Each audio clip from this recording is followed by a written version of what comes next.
একটা ছোট্ট প্রশ্ন আপনার কাছে করতে চাই হচ্ছে যে এই যে আপনারা যারা মন দিয়ে অভিনয়টা করেন এদের তো নানান ধরনের চ্যালেঞ্জ নিতে হয়।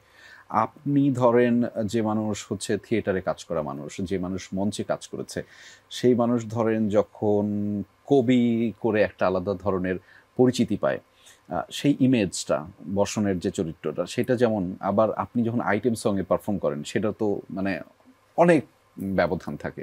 মানে নিজেদেরকে প্রস্তুত করার জন্য কি করেন আপনারা যারা অভিনয়টা মনোযোগ দিয়ে করেন? প্রস্তুত করার জন্য যেটা করি, মঞ্চে তো আমরা রিহার্সালের একটা সময় পাই। হুম।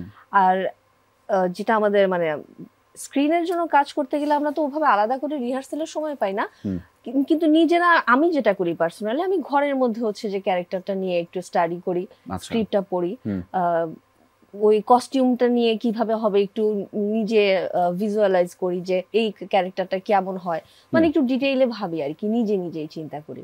আমি আপনার কাছ থেকে একটা মানে ছোট আবদারও করতে চাই যে বর্ষণের যে কোনো একটা ডায়লগ আমি আপনার কাছ থেকে এটা শুনতে চাই, ঠিক আছে? সেটার জন্য আপনাকে অবশ্যই। সময় দিলাম। তার আগে আমি একটু শান মজুমদার আপনার কাছে যেতে চাই যে আপনি যখন অভিনয়টা করেন আপনার ক্ষেত্রে তো আমার মনে হয় যে ন্যাচারাল যেটা আছে এটা করলেই আপনি হয়ে যান। না না না, আপনি না, না, আলাদা প্রস্তুতি নেন? আমার হ্যাঁ, ধারণা না।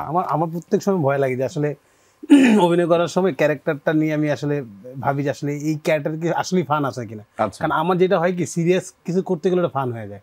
এটা হলো আমার আবার মানে খুব খারাপ লাগে যখন আমি স্ক্রিনে দেখি নিজেকে যে একটা সিরিয়াস ডায়লগ ভাই আমার কাছে মনে হচ্ছে, আমার কাছে ফানিই লাগতেছে, আমি কেন সিরিয়াস হইতে পারতেছি না। তো কোনো সিরিয়াস জায়গা বা ফানি জায়গায় তো আমি ফানি যদি জায়গা হয় সেখানে আমি ছেড়ে দিই যে আমি নিজের মতোই যা ইচ্ছে করবো। আচ্ছা। বাট যখনই কোথাও একটা সিরিয়াস কথা বলতে হবে, সিরিয়াস এক্সপ্রেশন দিতে হবে, তখন আমি খুব খুব প্যারা খেয়ে যাই। আসলে এখন আমাকে সিরিয়াস থাকতে হবে, ওই সিরিয়াস থাকারই আমি এত ফান মনে হয় আমার কাছে। আমি জানি না ভাইয়া তো ক্যামেরায় দেখছে, আমি সিরিয়াস জায়গা যদিও ছিল না আমাদের গল্পে তো আমার কোনো প্যারা হয় না, আমি শাওন মজুমদারই ছিলাম মোটামুটি। হ্যাঁ, ওই ছিল। এবং ওর সাথে যখন এই কাজটা নিয়ে আমি আগে বেশ কয়েকবার কথা বলছি, প্রত্যেকটা আর্টিস্টের সাথে আমি, ভাই স্ক্রিপ্টটা পড়ো, স্ক্রিপ্টটা পড়ে ফিডব্যাক দাও, স্ক্রিপ্টের ফিডব্যাক না পাই আমি ফাইনাল স্ক্রিপ্ট করব না। মানে আমার প্রসেসটাই ছিল যে আমি যে কোনোভাবে টেকনিক্যালি ওদেরকে একটু ইনভলভ করতে পারি কিনা। এখন হয় কি, আমাদের এখনকার এটা জানি না, সব আর্টিস্টকে বলতেছি না, কিছু আর্টিস্ট আছে যে ধরেন স্ক্রিপ্ট পাইলাম, স্ক্রিপ্ট পাওয়ার পরে ওই স্ক্রিপ্টটা ফেলে রাখি, শুটিং এর আগের দিন স্ক্রিপ্টটা দেখি, আর কখনো কখনো সেটে এসে স্ক্রিপ্টটা দেখি হার্ড কপি নিয়ে। তো এর আগ পর্যন্ত পড়েই না।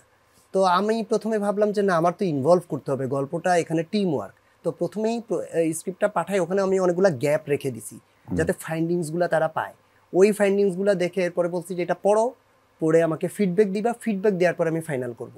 এরপরে আরও 2-3 বার ফোন করছি। তো এইভাবে যোগাযোগটা হওয়ার পরে অন্যদের ব্যাপারেও ঠিকঠাক, বাট শাওন ওর উপরে এক্সপেকটেশনটা আমার একটু বেশি ছিল, যেহেতু তার একটা আলাদা একটা জায়গা আছে যে সে ফান্ডটাকে অনেক সুন্দরভাবে স্টাবলিশ করতে পারে। আমি বারবার বলতেছিলাম যে স্ক্রিপ্টটার জায়গায় আমার হয়তো তোমার কোঅপারেশন লাগবে। সেটে আসার পরে ওর সাথে এটা আমার প্রথম কাজ।